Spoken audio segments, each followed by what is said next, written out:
आप सबको मेरा जय मसीह की। आज का बाइबल वचन लिया गया है नीति वचन अध्याय 21 का वचन 17। मेरे मसीह भाई बहनों, मैं आपको एक बात बता दूं कि नीति वचन हमें जीवन जीने की शिक्षा देती है। नीति वचन पढ़ने से हमें बुद्धि प्राप्त होती है, हमें हमारा जीवन कैसा होना चाहिए, हमें परिवार चलाने की अगुवाई कैसी होनी चाहिए, हमें हमारा बिजनेस कैसे करना चाहिए, हमें संसार में कैसे चलना चाहिए। यदि आपको ये सब जानना है, परमेश्वर की उपस्थिति में चलना है, तो आपको नीति वचन पढ़ना बहुत ज़रूरी है। जब हम नीति वचन को पढ़ते हैं तो पवित्र आत्मा हमें बहुत बातें सिखाता है कि हमारा शरीर, हमारा चाल चलन, हमारी निगाहें, हमारा बोलना उठना बैठना कैसा होना चाहिए। और वो हमें परमेश्वर की इच्छा के अनुसार सिखाता है कि परमेश्वर क्या चाहते हैं, हमारा चाल चलन कैसा होना चाहिए।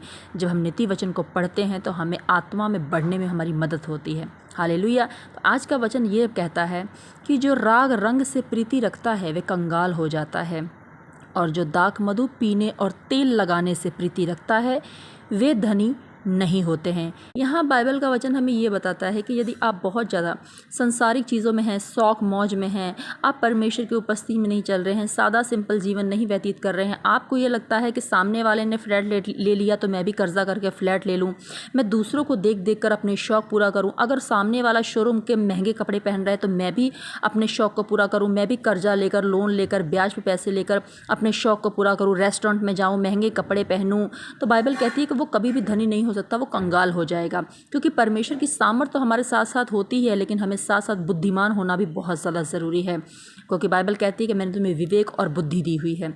यहाँ बाइबल बताती है कि जो दाख मधु पीते हैं और तेल लगाने का शौक़ रखते हैं, दाख मधु आप दारू का शौक़ रखते हैं, आप नशे का शौक़ रखते हैं, तेल से मतलब आप कोई लेडीज़ हैं, आप कोई बहन है, आप बहुत ज़्यादा मेकअप करना पसंद करती हैं, बहुत ज़्यादा सिंगार, बहुत शौक़ में पैसा उड़ाती हैं, तमाम ऐशो प्रस्ती में आप पैसा उड़ाती हैं, ऐशो आराम में पैसा उड़ाती हैं। तो बाइबल कहती है कि ये संसारिक अभिलाषाएँ जो आपके शरीर से पैदा होती हैं, जब आप इन सब को पूरा करने की कोशिश करते हो तो आप कभी भी धनी नहीं हो सकते, आप कंगाल हो जाओगे। इसलिए आप दुनिया के राग रंग से दूर रहें, दुनिया की चकाचौंध से दूर रहें, क्योंकि ये भरमाने वाली आत्मा है। शैतान हमें इन्हीं सब चीज़ों में भरमाता है और फिर हमें कर्जे में लेकर जाता है, बीमारियों की तरफ लेकर जाता है, परमेश्वर से हमें दूर करता है और हमारा जीवन एक श्रापित जीवन बन जाता है। तो यदि आपको परमेश्वर की उपस्थिति में चलना है तो आपको बुद्धि के साथ, परमेश्वर की उपस्थिति के साथ और अगुवाई के साथ रहना है। आपको संसारिक अभिलाषाओं को पूरा नहीं करना है जो आपके शरीर से पैदा होती हैं। अगर आपका शरीर कहता है मेकअप कर, ज़्यादा चीज़ें खरीद, तो आपको वो नहीं करना है, क्योंकि परमेश्वर कहता है कि शरीर की सुंदरता से परमेश्वर प्रसन्न नहीं होता, परमेश्वर मन की और हृदय की सुंदरता चाहता है। अगर आप बहुत ज़्यादा नशा करते हैं तो नशा आपको छोड़ना पड़ेगा, क्योंकि परमेश्वर शराब से नफरत करता है। परमेश्वर नहीं चाहता है कि आप शराब पी, क्योंकि जिस घर में शराब पी जाती है उस घर में शैतान खुल्लम खुल्ला घूमता है और कार्य करता है। तो आप अपने सारे शौक़ मौज जो हैं, जो जायज़ नहीं हैं, जो शैतानी चीज़ों को अवसर देते हैं, आप उन्हें छोड़ें। आप जो भी संसार में रह रहे हैं तो आप उतनी चीज़ों को करें जो ज़रूरत की हैं। ज़रूरत की चीज़ों को आप अपने घर में लेकर आएँ, फिजूल की खर्ची ना करें, ताकि शैतान आपके जीवन में कार्य ना कर सके। मेरे प्यारे मसीह भाई बहनों, मैं आपसे ये नहीं कहती कि आप अच्छा खाना ना खाएं, आप अच्छे कपड़े ना पहनें, आप अपने लिए घर न खरीदें। बस मैं ये कह रही हूँ कि हमें किसी भी चीज़ में अंधा नहीं होना है। हमें दूसरों की तरह देख के अपने घर को नहीं चलाना है, बल्कि हमें पवित्र आत्मा की अगुवाई से अपने घर को चलाना है। यदि हमारा पड़ोसी आज घूमने के लिए गया है और हमारे घर में पैसे नहीं हैं, तो हमें अपने पड़ोसी की तरह नहीं करना है। हमें अपने घर को देखते हुए, अपने पति की इनकम को देखते हुए उसी तरह से हमें अपने खर्च करने हैं और अपने घर को चलाना है। पवित्र आत्मा हमारा सहायक है। बाइबल कहती है, यीशु मसीह कहते हैं, जब मैं जाऊंगा तो तुम्हारे लिए एक सहायक भेजूंगा जो तुम्हें बहुत सारी बातें सिखाएगा। जब पवित्र आत्मा हमारे जीवन में होता है, पवित्र आत्मा की उपस्थिति हमारे जीवन में होती है, तो वो हमें आत्मिक जीवन जीना सिखाती है। अब हम संसार के नहीं हैं। बाइबल कहती है कि अब तुम संसार के नहीं हो, संसार की चीज़ों पर मन नहीं लगाओ, अब तुम स्वर्ग की चीज़ों पर मन लगाओ। तो हम संसारी चीज़ों के पीछे जब भागते हैं, फिजूल की खर्चियाँ करते हैं, पैसे की बर्बादी करते हैं, तो शैतान इन्हीं चीज़ों को लेकर हमारे जीवन में कार्य करता है। शैतान कर्जा इसी तरीके से हमारे जीवन में लेकर आता है।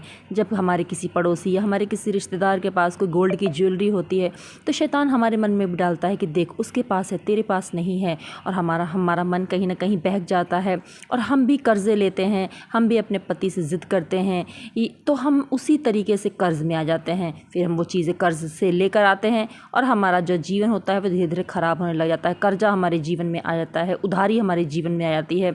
लेकिन परमेश्वर ऐसा नहीं चाहता है कि उसके बच्चे कर्ज़ में रहें, उसके बच्चे उधारी में रहें, उसके बच्चे बर्बादी की ओर जाएं। परमेश्वर में ब्लेस जीवन जीना चाहता है। एक समय आता है, बाइबल हमें कहती है कि जो धन यहोवा देता है वो उसमें दुख नहीं मिलाता। एक समय आता है जब परमेश्वर भी हमें धन से ब्लेस करता है। आप उस समय का इंतज़ार करें। अगर आपकी अभी इनकम नहीं है तो आप उस हिसाब से खर्च करें। आप अपने घर को उस हिसाब से चलाएं कि शैतान आपके घर में काम न करे। आप परमेश्वर की उपस्थिति में बने रहें।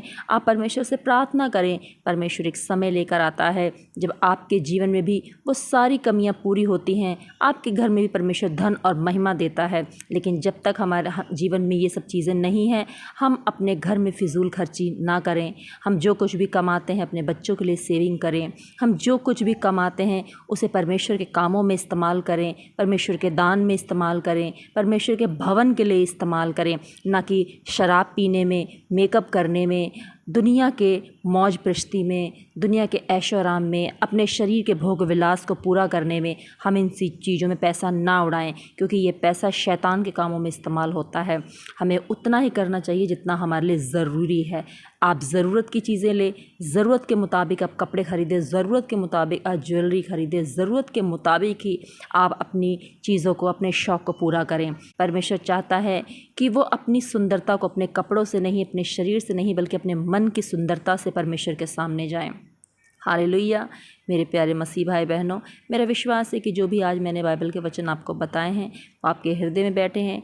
अगर बोलने के द्वारा किसी भी शब्द से मेरे आपको ठेस पहुंची हो या आपको लगा हो कि मैंने ज़्यादा बोला है तो इसके लिए मैं क्षमा चाहती हूँ।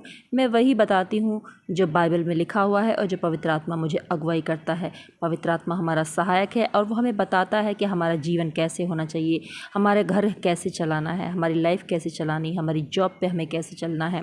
तो पवित्र आत्मा जिस तरह से मुझे गाइड करता है, मैंने अपनी लाइफ में जिस तरह से ब्लेसिंग को पाया है, पवित्र आत्मा की अगुवाई को मैंने जिस तरह से अपनी लाइफ में पाया है, वही सब मैं आपको बताती हूँ, क्योंकि आप भी मसीह में मेरे भाई और बहन हैं और मैं चाहती हूँ कि आप परमेश्वर का ज्ञान रखें। हालेलुया। तो प्रभु आपको आज बहुत सी आशीष दे आज के वचन के द्वारा। मिलती हूँ अगले वीडियो में, तब तक के लिए आप सभी को मेरा जय मसीह की। God bless you all.